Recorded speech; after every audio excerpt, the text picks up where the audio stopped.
At SwissWatchExpo.com, you can find this watch using stock number 35225. Feel free to just type that into the search bar. It will take you straight to this watch.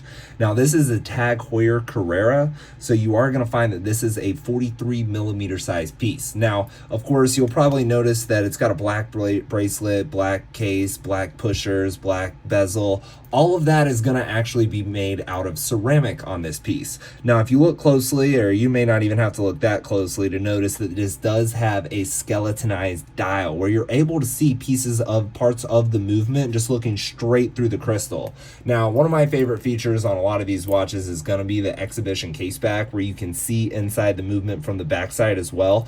This particular exhibition caseback does also reveal a skeletonized automatic rotor, which actually allows you to see much more of what's going on inside the movement at any given time. Come check it out before someone else gets to it first.